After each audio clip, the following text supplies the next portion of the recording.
जय शिला प्रभुपाद।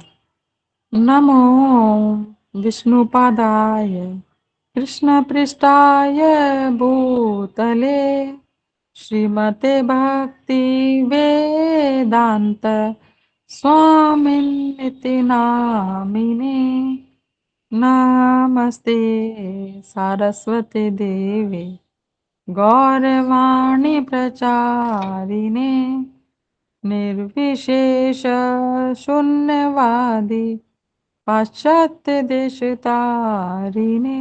जय श्री कृष्ण चैतन्य प्रभु नित्यानंदा श्री अद्वैत गदाधर शिवासादि गौर भक्ति वृंदा। हरे कृष्णा कृष्णा कृष्णा हरे हरे हरे राम राम राम हरे हरे। हरे कृष्णा कृष्णा कृष्णा हरे हरे हरे राम राम राम हरे हरे। हरे कृष्णा कृष्णा कृष्णा हरे हरे हरे राम राम राम हरे हरे। जय शिला प्रभुपाद। श्रीला प्रभुपाद की जय।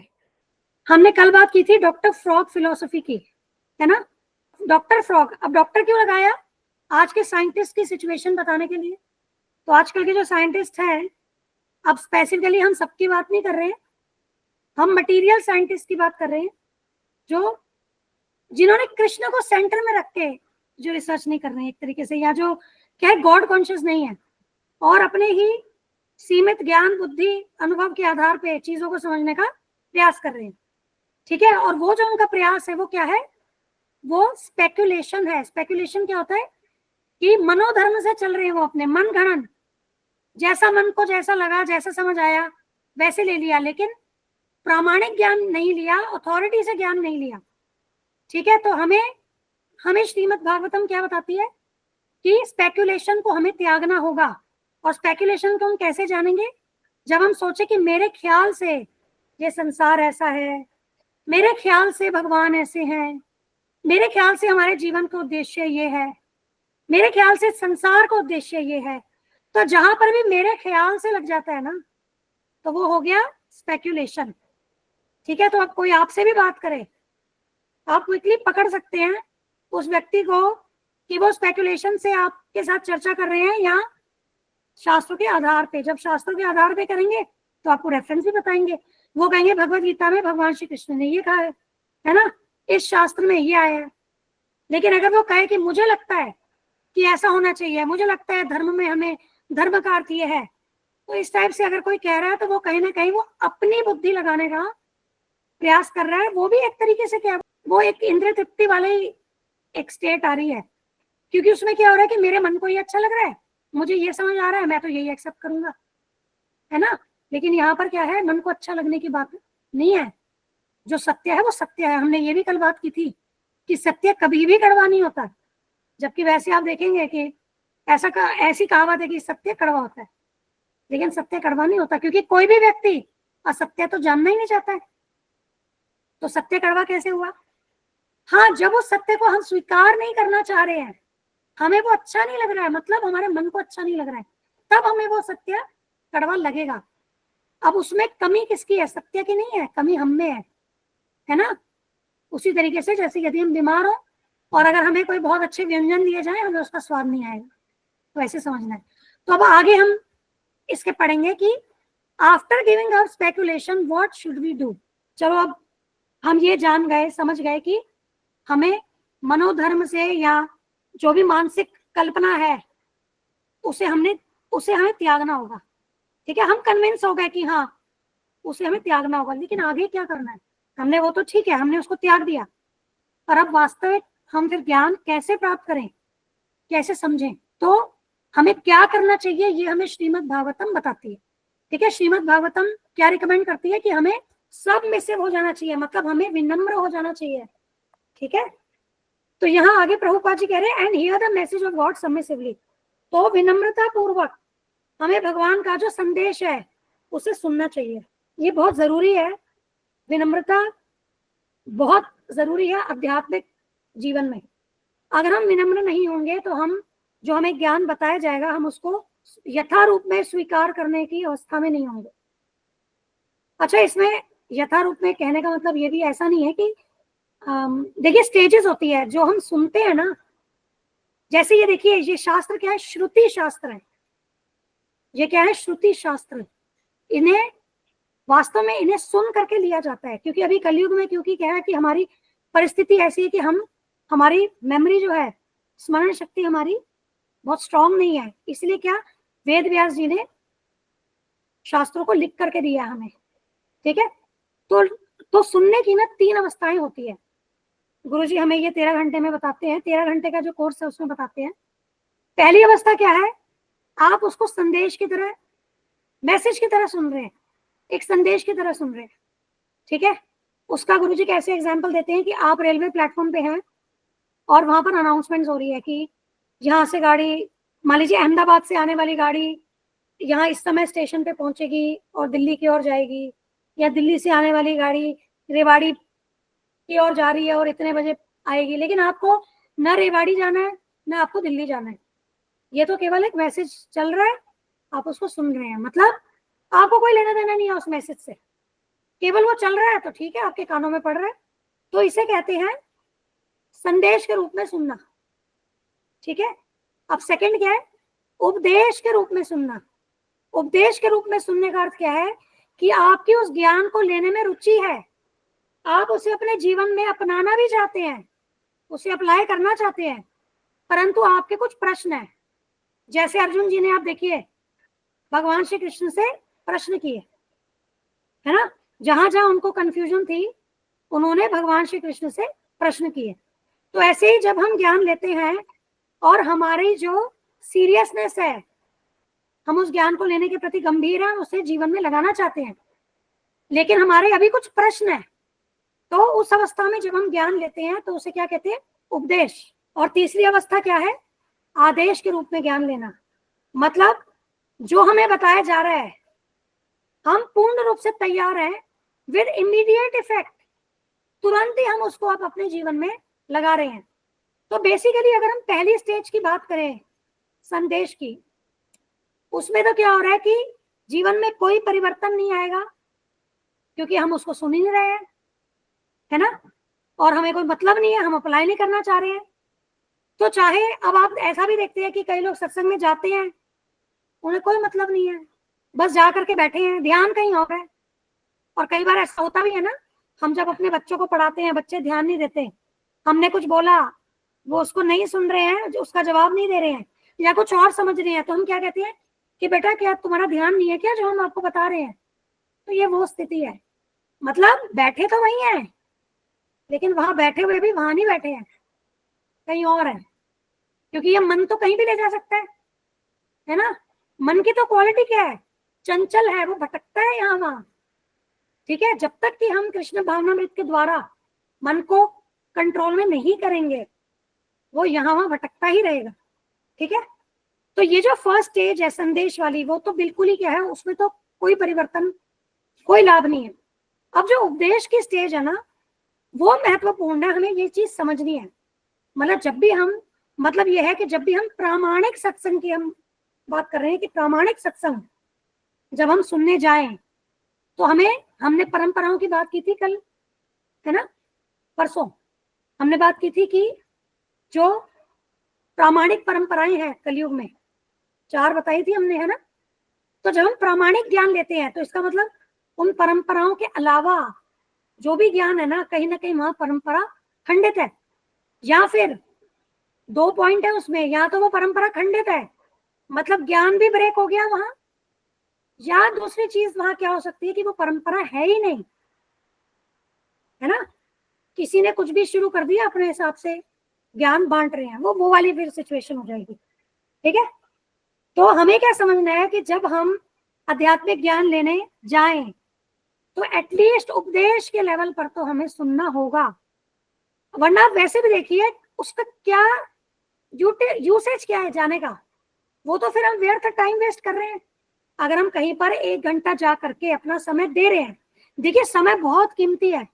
एग्जाम्पल गुरुजी बताते हैं और सब हम जानते हैं कि हम कितना भी, हमने एक क्षण भी अगर वेस्ट कर दिया तो हम करोड़ों रुपए से भी उस क्षण को प्राप्त नहीं कर सकते, है ना। लेकिन समय से हम धन कमा सकते हैं, धन से समय नहीं कमा सकते, है ना। ऐसी कहावत सुनी होगी। तो बेसिकली क्या है कि अगर हम कहीं पर सत्संग में जा रहे हैं और वहां जाकर के हमारा कोई भी, हमारी इंटेंशन नहीं है, गंभीरता नहीं है कि हम उसको जीवन में लगाना चाहते हैं, सच में जानना चाहते हैं कि ये संसार क्या है, प्रकृति क्या है, भगवान कौन है, हम कौन है, हमारा भगवान से क्या संबंध है, जब हम इन सब प्रश्नों के प्रति गंभीर ही नहीं है तो हम अपना वहां 1-2 घंटे क्यों वेस्ट कर रहे हैं, कोई लाभ नहीं है। तो इसलिए उपदेश की स्थिति तक तो जरूर हमें सत्संग में जाना चाहिए, जहां हमें ये गंभीरता हो कि हम इस ज्ञान को जीवन में लगाएंगे, और जहां जहां हमें कोई भी प्रश्न है तो वो हम वहां उस सत्संग में हम वो प्रश्न करें और उसके उत्तर पाने का प्रयास करें।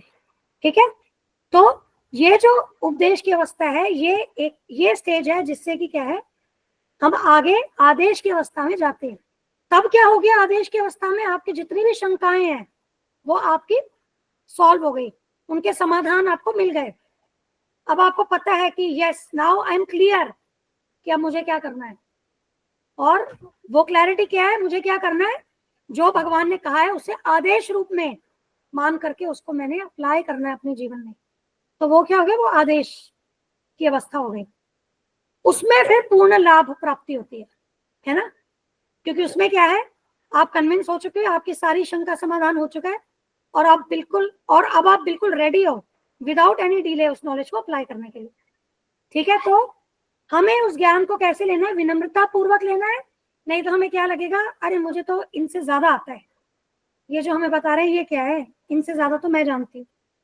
हमारे गुरुजी तो हम आपको बताएं कि वो जो जूनियर डिवोटीज जो होते थे ना, वो उनका भी लेक्चर जो होता था ना, वो लेक्चर जाकर के सुनते थे और नोट करते थे, जो भी लर्निंग होती थी गुरुजी बताते हैं वो उससे नोट करते।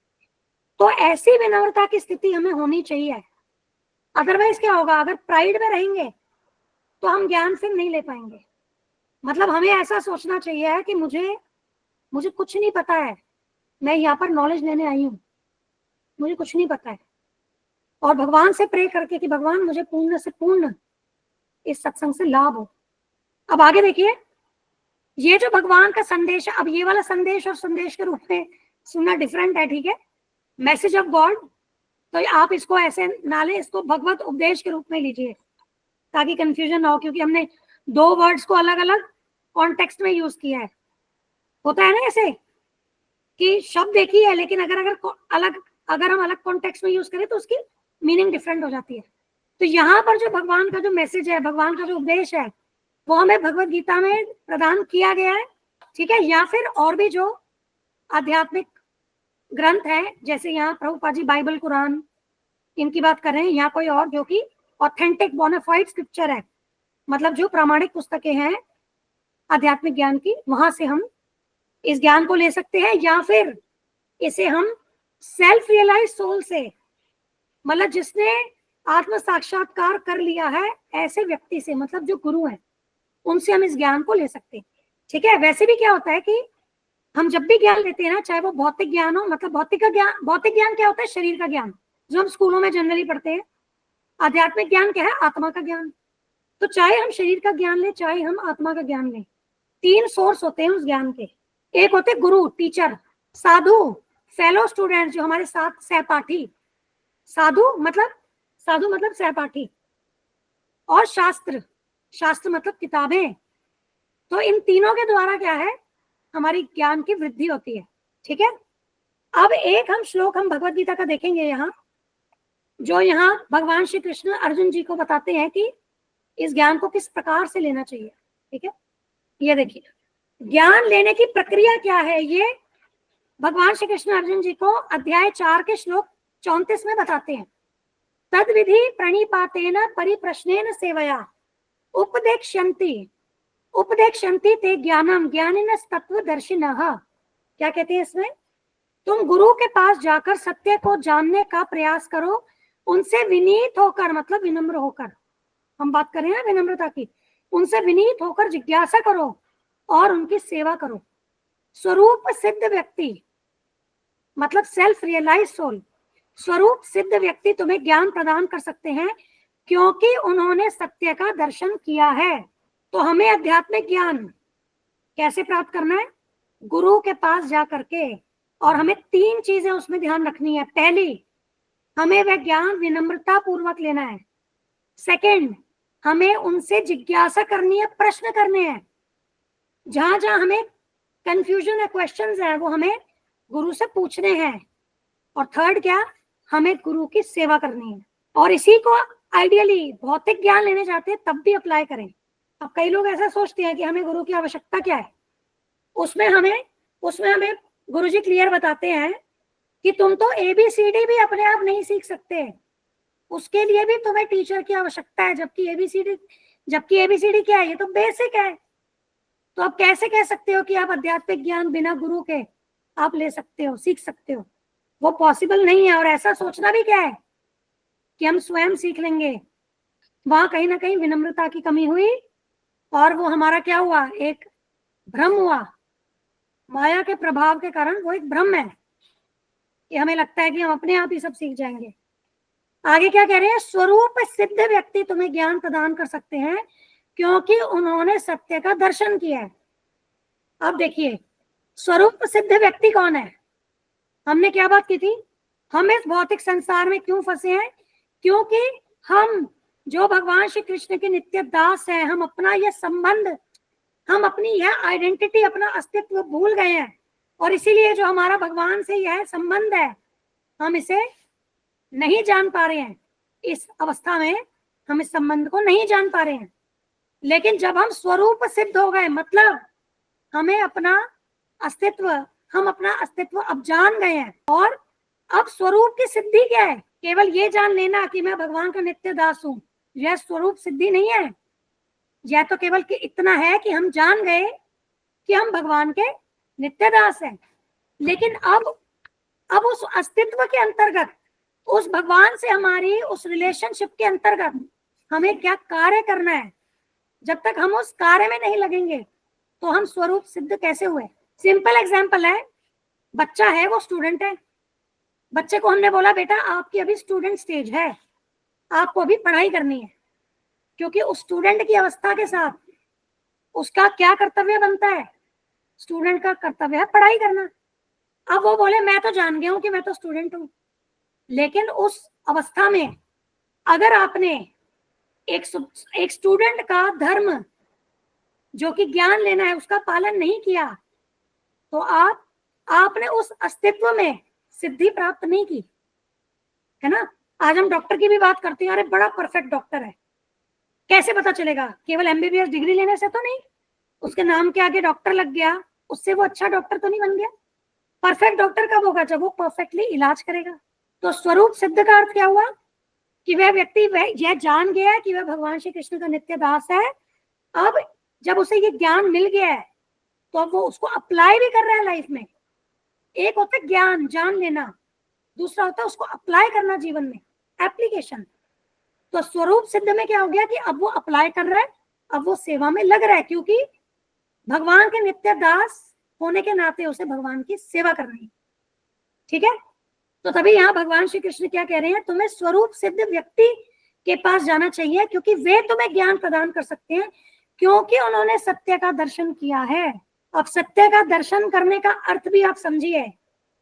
आप सत्य जान गए हैं और उस सत्य के अनुसार आप जीवन में उसको अप्लाई कर रहे हैं। अब आप इसमें भी एग्जाम्पल लीजिए। मान लीजिए अगर हम डायबिटीज की बात करते हैं, अगर मान लीजिए मुझे डायबिटीज है और मुझे ये बात पता है कि ये सारी चीजें जो है मेरे सेहत के लिए, डायबिटीज के लिए अच्छी नहीं है, ठीक है, लेकिन फिर भी मैं वो चीजें खा रही हूँ, तो इसका मतलब क्या हुआ? मैंने उस सत्य का दर्शन नहीं किया है। जब अप्लाई नहीं किया तो दर्शन क्या किए? आप समझ रहे हैं चीज? सत्य का दर्शन का अर्थ क्या है? आप उस सत्य को जान गए हो और उसके बाद आप उसको जीवन में भी लाए हो। वरना जान लेने का तो सबको पता है। लोग कहते हैं, जैसे अब बात करते हैं, हमने पहले बात की थी एक सेशन में, प्रभुपाद जी हमें बताते हैं कि जैसे जनरली आप क्रिश्चियनिटी में भी देखोगे, कहते हैं, वो कहते हैं कि गॉड इज ग्रेट, है ना। तो क्या इतना जान लेना पर्याप्त है कि गॉड इज ग्रेट? जब तक कि आप ये जानने का आगे प्रयास नहीं करना कि ग्रेट है तो कितने ग्रेट है, क्या क्या क्या बातें हैं जो हम भगवान के विषय में जान सकते हैं। क्या भगवान के बारे में हमें और जिज्ञासा नहीं होगी? अच्छा, वो इतने महान है तो उनकी क्या लीलाएं हैं, क्या उनके गुण हैं, उनका धाम कैसा है, उनका रूप कैसा है।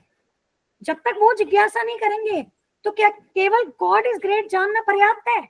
अच्छा, जब हम और जिज्ञासा करेंगे तो फिर ये भी जिज्ञासा आनी चाहिए कि हमारा उनसे क्या संबंध है, उस संबंध के अंतर्गत हमारा क्या कर्तव्य है ना। तो सत्य को जानने का अर्थ क्या है? आपने जाना और आपने उसको जीवन में लगाया, नहीं तो उसका कोई फायदा नहीं है, आपको कोई लाभ नहीं है। ऐसे तो कई चीजें हम नहीं जानते।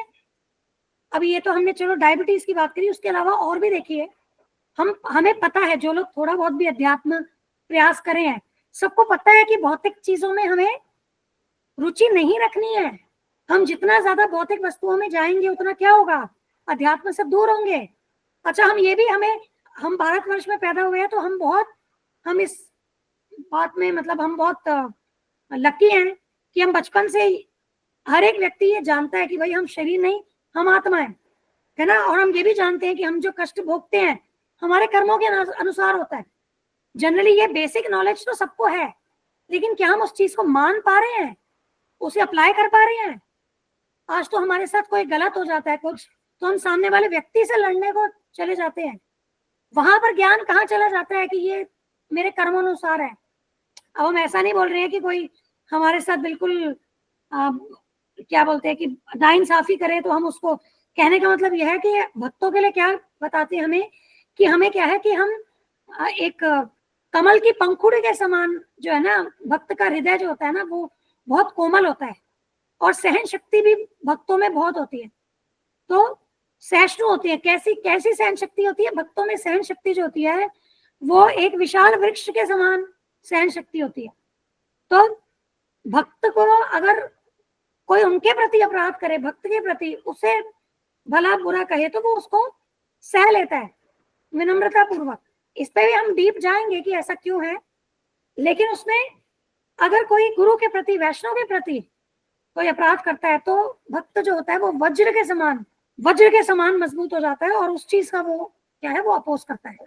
ठीक है, इस पे ये थोड़ा सा हम डिविएट हो गए, बट बेसिकली क्या है, जो भक्त का जो आचरण है ना, हमें वो भी समझना होगा गहराई से कि एक कृष्ण भक्त का क्या आचरण होना चाहिए। और कितना तो प्रचार हम अपने आचरण से ही कर सकते हैं। हमारे आसपास कितने लोग हैं जो हमारे आचरण से ही क्या है, कृष्ण भक्ति में आ सकते हैं। ठीक है, तो हमें ज्ञान कैसे लेना है? विनम्रता पूर्वक। जो हमें समझ नहीं आता हमें जिज्ञासा करनी चाहिए। अब विनम्रता पूर्वक जिज्ञासा करनी है, गुरु को टेस्ट करने के लिए नहीं। अच्छा, देखते हैं, मैंने ये किताब में पढ़ा था, गुरु जी को इसका आंसर पता है कि नहीं। उसे जिज्ञासा करना नहीं कहते। जिज्ञासा का मतलब क्या है? मैं तो मूर्ख हूँ, मुझे कुछ नहीं पता है, मैं बहुत भटका हुआ हूँ, मैं कुछ नहीं जानता, मैंने गुरुजी की शरणागति ली और मैं इसीलिए गुरुजी से जिज्ञासा कर रहा हूँ कि मैं कैसे, मेरी ये दुविधा है, इसका मुझे हल मिले। और जिज्ञासा भी कैसी करनी है, वेरी इंपॉर्टेंट। ये नहीं कि मेरी बीमारी कब दूर होगी, मेरे बच्चे की शादी कब होगी, मेरे पास धन धान्य संपत्ति कब आएगी। गुरु का काम ये नहीं होता। आजकल के जो भी इस प्रकार के गुरु बने हैं, जो इस टाइप की काउंसलिंग करते हैं, वे गुरु नहीं है। यहाँ चर्चा क्या हो रही है? आध्यात्मिक ज्ञान की चर्चा हो रही है। यहाँ जिज्ञासा क्या है? यहाँ ब्रह्म जिज्ञासा की बात हो रही है। मैं कौन हूँ, भगवान कौन है, ये संसार क्या है, संसार का क्या उद्देश्य है, मेरे जीवन का क्या उद्देश्य है, ये कर्म का जो लॉ है, कर्म के नियम क्या है, हमें बार बार जन्म मृत्यु का क्यों सामना करना पड़ता है, हमें कष्ट क्यों होता है, ये है जिज्ञासा। तो हम जब प्रश्न भी करें, हमें यह समझना होगा कि क्या यह प्रश्न शरीर के विकास के लिए है या आत्मा के विकास के लिए है। और शरीर का वास्तव में गुरुजी बताते हैं कोई विकास होता ही नहीं है। हमें जो लगता है ना, हमने बड़ा घर ले लिया, खूब पैसे कमा लिए, अच्छे वस्त्र पहन लिए, आभूषणों से अपने आप को सुसज्जित कर दिया, ये विकास नहीं है। पंच तत्वों में लीन हो जाएगा शरीर अल्टीमेटली। तो विकास कहाँ है? परंतु आत्मा का विकास है, क्योंकि आत्मा, और आत्मा का विकास भी कैसे है? आत्मा की चेतना का विकास है। ठीक है, तो हमें ये ध्यान रखना है कि जो हम जिज्ञासा कर रहे हैं वह शरीर से संबंधित है या आत्मा से संबंधित है, और हमें गुरु जी की सेवा के लिए हमेशा तत्पर रहना चाहिए। ठीक है, तो अब हम यहाँ आते हैं। ये बहुत इंपॉर्टेंट था जो यहाँ पर है ना कि the Bhagavatam recommends that we become submissive and hear the message of God submissively. इसको हमें 4.34 से कनेक्ट करना बहुत जरूरी था, इसीलिए हमने बात की। अब आगे देखिए, the main point is that one should not speculate but should simply here about God. तो सिंपल चीज इसमें क्या है, हमें मन गणंत नहीं सोचना चाहिए, मनोधर्म नहीं लगाना चाहिए, हमें बहुत ही सरलता से जा करके विनम्रता पूर्वक भगवान के विषय में सुनना है। बस यही प्रक्रिया है आध्यात्मिक ज्ञान लेने की। सोचिए कितनी सिंपल है। तब की बात नहीं हो रही है कि हमें जंगल चले जाना है, आसपास क्या है अग्नि जला करके और बीच में बैठ करके हमें तपस्या करनी है या जल समाधि लेनी है। ये बात तो नहीं हो रही है ना। कितना सिंपल तरीके से हमें बताया गया है कि हम कैसे हम आत्म साक्षात्कार कर सकते हैं। केवल हमें मनोधर्म को त्यागना होगा और हमें विनम्रता पूर्वक भगवान के विषय में सुनना होगा। और इससे हमें क्या प्राप्त होगा? What will be the result of such hearing? अब यहाँ प्रभुपाद जी बता रहे हैं कि regardless of what one is, whether he be a poor or rich man, an American, European or Indian, a brahmin, shudra or whatever, if one but hears the transcendental word of God, the Lord who can never be conquered by any power or force will be conquered by love. इतना beautiful statement है यहाँ देखिए। जब हम विनम्रता पूर्वक भगवान के विषय में सुनते हैं तो क्या होता है, हमारी भौतिक रूप से कोई भी अवस्था हो, हम गरीब हों चाहे हम अमीर हों, हम अमेरिकन हों, हम यूरोपियन हों या हम इंडियन हों, या वर्णाश्रम में, अगर वर्णाश्रम धर्म की बात करें, चाहे हम ब्राह्मण हो, क्षत्रिय हो, वैश्य हो या शूद्र हो। यहाँ प्रभुपाद जी ने 2 उदाहरण लिए हैं ब्राह्मण शूद्र का एग्जाम्पल दिखाने के लिए, क्योंकि ब्राह्मण देखिए हाईएस्ट है, वर्णाश्रम में शूद्र लोएस्ट है। तो हाईएस्ट वाला भी इस ज्ञान को प्राप्त कर सकता है, लोएस्ट वाला भी। तो ऑब्वियसली जो बीच में है क्षत्रिय और वैश्य वो भी तो कर सकते हैं ना। ये तो कुछ रिप्रेजेंटेटिव, मतलब कुछ यहाँ पर उदाहरण प्रभुपाद जी ने लिया है। चाहे कोई ब्रह्मचारी हो, गृहस्थ हो, वानप्रस्थ में हो, वानप्रस्थी हो या सन्यासी हो, तो हम किसी भी अवस्था में हैं, अगर हम भगवान के ये दिव्य वचन, ट्रांसेंडेंटल का मतलब होता है दिव्य, तो भगवान के जो दिव्य वचन यदि हम विनम्रता पूर्वक सुनते हैं तो हम भगवान पर विजय प्राप्त कर लेते हैं। वे भगवान जो किसी बल से वश में नहीं आ सकते, केवल प्रेम से वश में आ सकते हैं। अब इसको समझिए, इसका अर्थ क्या है? मतलब जब हम भगवान के विषय में स्वरूप सिद्ध व्यक्ति से, प्रामाणिक गुरु से सुनते हैं तो हमारे हृदय में भगवान के लिए प्रेम उत्पन्न होता है। तभी तो हम प्रेम से भगवान को वश में करेंगे, वरना कैसे करेंगे बताइए, है ना। तो यहाँ बिटवीन द लाइन हमें क्या पढ़ना है कि जब हम भगवान के विषय में सुनते हैं तो हमारे हृदय में भगवान के लिए प्रेम जागता है, प्रेम जागृत होता है। वही प्रेम जो हम इस भौतिक जगत में अनंत काल से, अनंत जन्मों में भौतिक प्रकृति से संग करने के कारण भूल गए हैं, वो पुनः जागृत होता है। तो जो हमारा संबंध है भगवान के साथ, भक्ति का संबंध, जिसमें, और भक्ति को प्रभुपाद जी क्या कहते हैं? प्रेममय भक्तिमय सेवा। भक्ति का मतलब केवल ये नहीं है कि भगवान मैं तो आपकी भक्ति करता हूँ, मैं तो आपका बहुत बड़ा भक्त हूँ। अच्छा, आपने आगे क्या किया? क्या आप भक्त हैं तो क्या आप प्रेम पूर्वक भगवान की सेवा में लगे हैं? यदि नहीं लगे हैं, ये उसी प्रकार से है कि आपने धूप अगरबत्ती कर ली, रोज भक्ति हो गई, या पिताजी को बोला, गुरुजी ये उदाहरण देते हैं, आपने पिताजी को बोला कि पिताजी मैं तो आपका बहुत आदर सम्मान करता हूँ, आपसे बहुत प्रेम करता हूँ। आज्ञा तो पिताजी की आप एक भी नहीं मानते हैं, तो आप कैसे पिताजी से प्रेम करते हैं? तो भक्ति का अर्थ क्या है? प्रेममय सेवा। ठीक है, तो जब हम भगवान के विषय में सुनते हैं तो हमारा हृदय शुद्ध होता है, हमारा भगवान के प्रति प्रेम बढ़ता है, और वे भगवान जिन्हें कोई भी बल पूर्वक अपने वश में नहीं कर सकता, वे भगवान हमारे प्रेम से हमारे ही वश में आ जाते हैं। जैसे कि अर्जुन जी, भगवान कृष्ण उनके सारथी बन गए, है ना। तो ये जो भगवान अर्जुन जी के सारथी बने, ये अर्जुन जी के प्रेम के कारण बने। और भगवान को एक भगवान का नाम है जो कि भगवान का गुण दर्शाता है। वो नाम जो है वो भगवान का गुण दर्शाता है। भगवान को कहते हैं भक्त वत्सल। भगवान अपने भक्तों से इतना प्रेम करते हैं कि वे हमेशा अपने भक्तों के लिए, उनके कल्याण के लिए, उनकी सेवा के लिए हमेशा तत्पर रहते हैं, तैयार रहते हैं। ठीक है। यशोदा मैया, भगवान जब यशोदा मैया भगवान को ओखली से बांध देती हैं, वो क्या बलपूर्वक बांधती हैं? नहीं, भगवान वो उन्हें अपने प्रेम की रस्सियों से बांधती। ठीक है। तो ये समझना होगा। और आध्यात्मिक जीवन की, हमारे अस्तित्व की, हमारा वास्तविक स्वरूप कि हम भगवान के नित्य दास हैं, इस अस्तित्व की सिद्धि, इस अस्तित्व की पराकाष्ठा भगवत प्रेम में है। तो इसका अर्थ ये हुआ कि आध्यात्मिक ज्ञान का लक्ष्य, हमारे जीवन का लक्ष्य, हमारे अस्तित्व का लक्ष्य भगवत प्रेम प्राप्त करना। ठीक है। अब जब आप प्रामाणिक स्रोत से सुनेंगे, क्योंकि वो भगवान से प्रेम करते हैं, तभी तो वो प्रेम बांटेंगे अपने शिष्यों में। आप समझ रहे हैं क्यों कहा जा रहा है यहाँ कि प्रामाणिक प्रतिनिधि से, भगवान के जो प्रामाणिक प्रतिनिधि है उनसे जाकर के ज्ञान लेना है, क्योंकि वे भगवान से प्रेम करते हैं, उन्होंने भगवत प्रेम प्राप्त किया है और उसी प्रेम को वो बांट रहे हैं।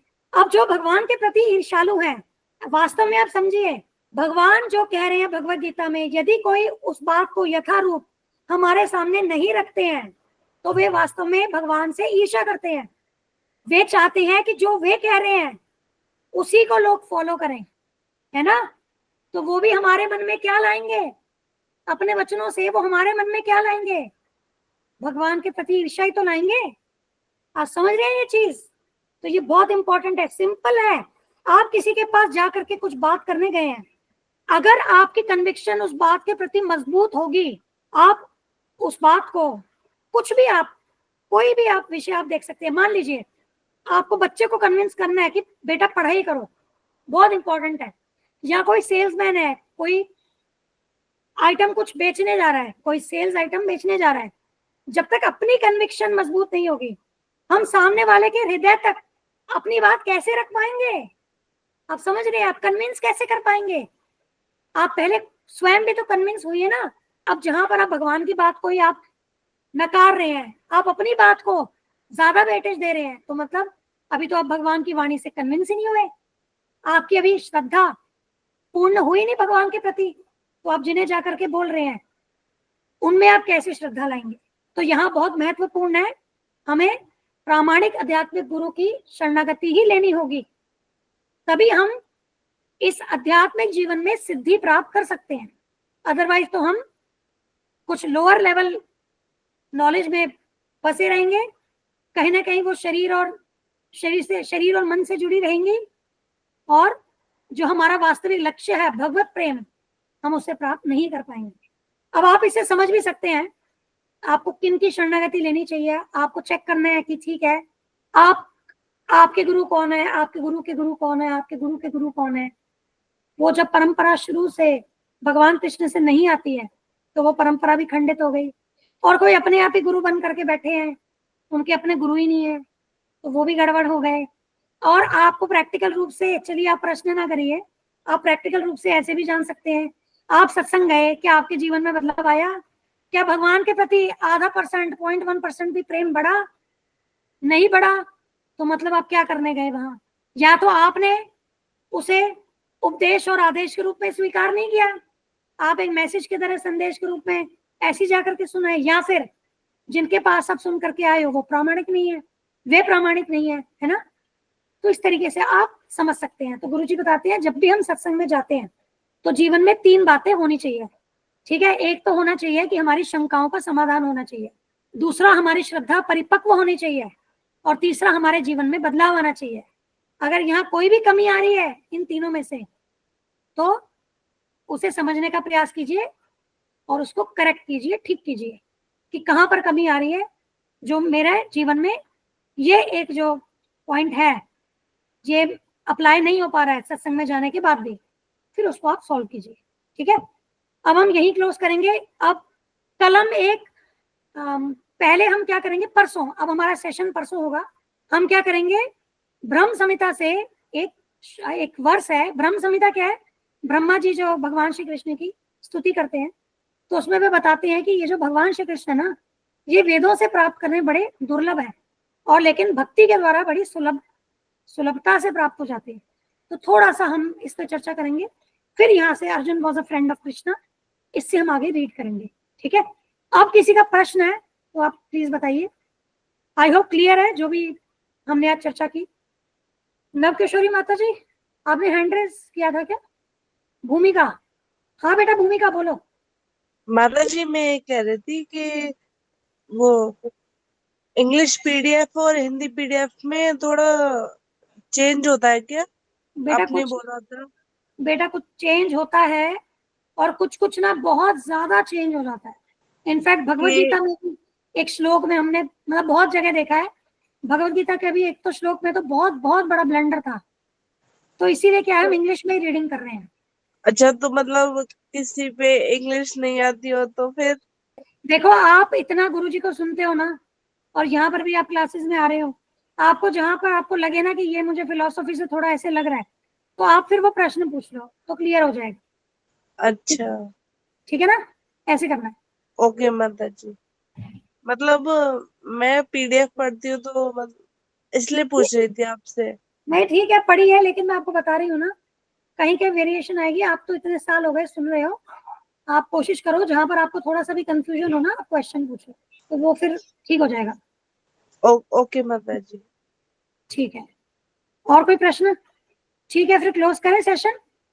परसों फिर हम 11:30 बजे डेफिनेटली मिलेंगे, और कल एकादशी है, और जो जो एकादशी रखते हैं प्रयास कीजिए, और जितना तपस्या कर सकते हैं एकादशी पे। हाँ, सेवा नहीं रुकनी चाहिए, ऐसा नहीं कि हम निर्जला करके और फिर बैठे हुए हैं कुछ भी नहीं कर रहे हैं, मैं वैसा नहीं कह रही हूँ। और हेल्थ भी अलाउ करनी चाहिए, हेल्थ को भी देखना है। जितना आप तपस्या कर सकते हैं वो प्रयास कीजिए, अधिक से अधिक नाम जप करिए, अधिक से अधिक सेवा में जुड़िए। धन्यवाद माता जी। Thank you. ठीक है, फिर क्लोज करते हैं, सब ध्यान रखिएगा अपना। हरे जी, कृष्णा, दंड प्रणाम, जय श्री राम। हरे कृष्णा हरे कृष्णा। हरे हरे बोल। कृष्ण माता जी, धन्यवाद, प्रणाम, जय श्री राम।